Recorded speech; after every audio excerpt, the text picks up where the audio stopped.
Ẹ̀yin ènìyàn lé èwo lẹ ṣe ṣàlàáfíà lẹ wà. Èmi ọmọ yín Máṣọ́lá ni mò ń kí yín o. Ẹ kú déédéé wò yìí. Mo dúpẹ́ lọ́wọ́ yín fún àtìlẹ́yìn yín lórí channel mi, fún gbogbo àdúrà tẹ̀ ń gbà fún Queen Naomi àti Kabiyesi. Ọlọ́run á gbọ́ àdúrà tẹ̀yin náà o.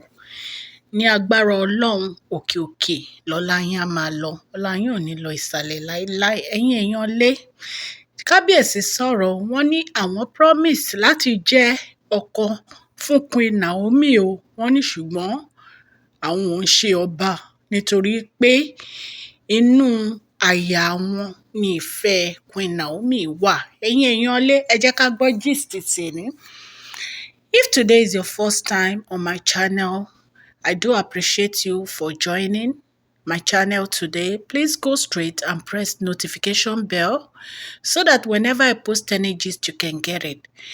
Mo máa ń sọ̀rọ̀ nípa celebrity gist and royal gist. To my old subscribers, I say thank you. God Almighty will bless you. Òkè òkè lọ́lá yín á máa lọ. Ọlá yín ò ní lọ ìsàlẹ̀ láíláí.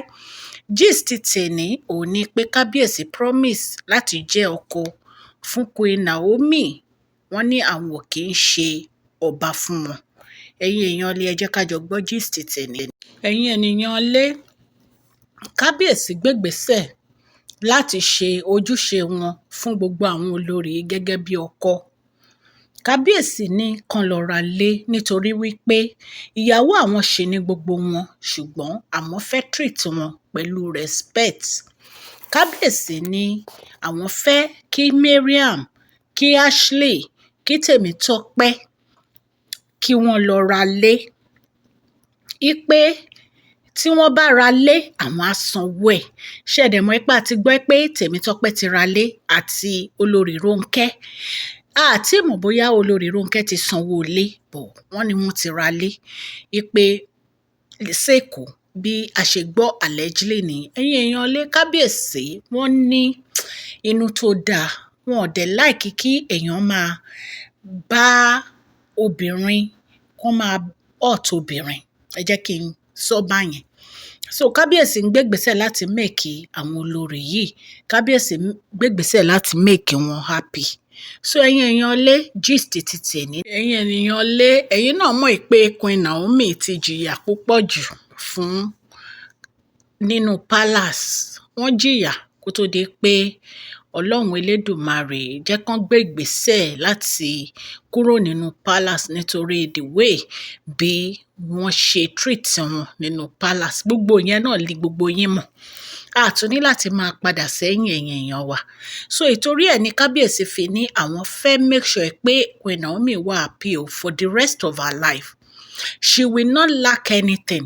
She will be treated like a princess, like a queen that she was. Ṣó ti yé yín, ẹ mọ̀ pé queen ni Queen Naomi. So Kabiyesi ní iyì tó bá yẹ káwọn gbé fún wọn, àwọn máa gbé fún wọn láíláí. Wípé gbogbo nǹkan tó ti ṣẹlẹ̀ wá, wípé destiny Ọlọ́run ni pé ó máa ṣẹlẹ̀. Wípé àwọn ò fẹ́ hurt Queen Naomi, wípé àwọn dẹ̀ fẹ́ ṣe ojúṣe àwọn gẹ́gẹ́ bí ọkọ sí Queen Naomi. Wípé kì í ṣe bóyá àwọn fẹ́ ṣe gẹ́gẹ́ bí ọba sí wọn. So gist tèmi nìyẹn. Gbogbo yín náà lẹ mọ nǹkan tí Queen Naomi ti go through.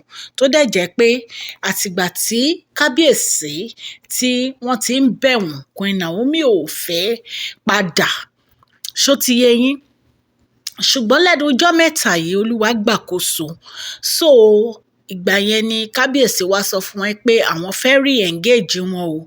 Èyí tó jẹ́ pé èmi sọ fún yín wípé èmi ò tí believe o. Nítorí pé mi tí rí confirmation pé re-engagement party yẹn máa ṣẹlẹ̀.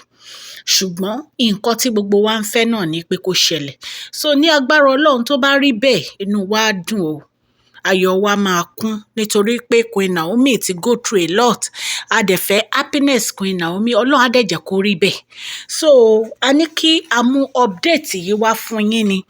Ṣé ẹ dẹ̀ mọ̀ pé bàbá Kabiyesi náà wọ́n nífẹ̀ẹ́ Queen Naomi gan, wọn ò dẹ̀ fọ̀rọ̀ Queen Naomi ṣeré to the extent de pé ìgbà tí kábíyèsí ń sọ fáwọn olórí pé kí wọ́n jáde nínú palace, pé kí wọ́n lọ ralé, bàbá kábíyèsí gan wọ́n wà ń bẹ̀, wọ́n sọ nǹkan kan torí pé bàbá kábíyèsí fẹ́ jẹ́ kí ó jẹ́ pé àwọn ni wọ́n máa gbé ìgbésẹ̀ láti sọ̀rọ̀ fúnra wọn nítorí pé ọba ni wọ́n.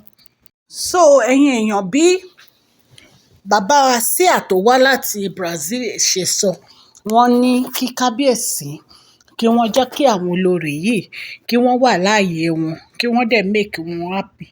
So nǹkan tí bàbá wa ń try láti ṣe nìyẹn, èyí tí wọ́n fi ní kí Mariam, olórí Rónkẹ́, Ashley àti olórí Tèmítọ́pẹ́ kán lọ sí ilé wọn èyí tí àwọn rà fún wọn kán lọ máa gbé bẹ̀. So ẹ̀yin èèyàn lé, Ọlọ́run á wà pẹ̀lú gbogbo yín o. Etí tẹ fi ń gbọ́ mi ò ní di o, ọwọ́ tẹ fi ń tẹ subscribe, like, ọwọ́ yẹn ò ní kan ìsàlẹ̀ àpò ní àṣẹ Ọlọ́run. Òkè òkè lọ́lá yín á máa lọ. Thank you so much. Please share this video, like and subscribe. God bless you all.